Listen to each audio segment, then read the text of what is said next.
네, 안녕하세요. 오반장의 주간 총선 브리핑의 오병근입니다. 코로나19가 계속 이어지고 있습니다. 지금 제 얼굴에도 마스크 자국이 조금 남아있는데요. 그 이유가 방과 후 학교 강사 노동자들의 생계대책 마련 촉구를 하는 기자회견에 급히 참석하고 오느라 좀 그런 건데요. 전국민적인 생계대책이 절실합니다. 정의당 심상정 상임선대위원장은 지난 3월 29일 코로나19 민생 지원 및 일자리 지키기 대책 발표 기자회견을 열어 정부의 6대 긴급 제안을 촉구했습니다. 첫째, 전 국민에게 100만 원 재난 기본소득 지급. 둘째, 해고 없는 기업 지원의 원칙 확립. 셋째, 줄 서지 않는 자영업 소상공인 대출 지원. 넷째, 630만 불안정 비정규직 노동자 3개월 버티기 생계 지원. 다섯째, 600만 취약계층에 대해 3개월 버티기 긴급 안전망 마련. 마지막으로 3개월 경제 긴급 방어에 이어 대규모 공공투자, 그린 뉴딜 추진입니다. 이에 정부는 다음 날인 30일 대통령 주재 제3차 비상경제회의를 열어 소득 하위 70% 가구에 대해 4인 가구 기준으로 가구당 100만 원의 긴급 재난지원금을 지급하기로 결정했습니다. 이는 해일 몰려오는데 구명조끼 던져주는 식의 대책이 아닐 수 없습니다. 100조 원을 투입해서 기업을 살리겠다고 하면서 52조 원이 들어가는 전국민 재난기본소득에는 주저하는 모습입니다. 촛불 정부는 기업이 세운 정부가 아닙니다.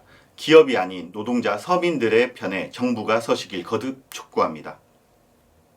한편 4월 1일 정의당은 정의정책 자문단 발대식을 진행하고 코로나19 극복과 민생 재건을 위한 대전환을 선언했습니다. 또한 거대 기득권 양당의 비례위성 정당이라는 헌정사상 그 유래를 찾을 수 없는 기만과 위선, 꼼수를 폭로하고 이들 비례위성 정당에 대한 유권자의 가차없는 심판을 21대 총선의 시대정신으로 제안하였습니다. 가톨릭대학교 조돈문 명예교수를 단장으로 하는 정의정책 자문단의 역할에 큰 기대가 됩니다. 화이팅입니다. 네, 이어서 각 지역별 후보자들의 소식을 전해드리겠습니다. 먼저 은평구을 김종민 후보입니다. 지난 3월 30일 국회 앞에서 약 26만 명이 연루된 전대미문의 디지털 성착취 범죄인 텔레그램 N번방 사건의 원포인트 임시국회 소집을 촉구하는 1인 시위를 진행했습니다. 김 후보는 선거를 중단하는 일이 있더라도 대안입법을 만드는 임시국회를 즉각 소집할 것을 요구하며 이것을 해결하는 것이 20대 국회가 해야 할 마지막 책무라고 밝혔습니다. 다음은 노원구병 이남수 후보입니다. 어느덧 성큼 다가온 봄을 맞아 선본에서 본격적인 자전거 캠페인을 시작했습니다. 자전거 캠페인은 지난 지방선거에서 바로 노원구병 지역의 현역 구의원인 주희준 후보 선본에서 진행하여 노원구 상계동에서는 정의당의 선거 캠페인의 상징으로 자리 잡아왔습니다. 사회적 거리두기, 무공해인 자전거 캠페인 이번 선거에서도 기대가 됩니다. 네, 한편 이남수 후보 선본에서는 지난달 지하철역 퇴근 인사에서 후보와 선거운동원 등이 묻지마 폭행을 당하는 사건이 발생하기도 했는데요. 중랑천과 당연천에 핀 봄꽃의 기운을 받아 본선에서 더욱 화이팅 하시기 바라겠습니다. 다음은 도봉구갑 윤호 후보입니다. 지난 3월 30일 제21대 국회의원 선거 도봉구 장애인 정책연대와 간담회를 진행했습니다. 장애인 정책연대에서는 첫 번째, 장애인 활동 지원 서비스 제도 개선, 두 번째, 탈시설 지원법 제정 및 탈시설 지원센터 설치, 세 번째, 고위험 최중증 장애인 생명권 보장을 위한 법률 제정, 네 번째, 장애인과 비장애인이 함께 행복한 도봉을 만들기 위한 질 좋은 일자리 확대, 마지막으로 긴급 위기 상황에서 장애인 지원 방안 마련 등 5대 제안을 해주셨습니다. 이에 윤 후보는 정의당과 정의당 도봉구위원회는 이에 대해 충분히 검토하고 장애제도 개선과 복지 지원을 위해 최선을 다해 임할 것을 밝혔습니다.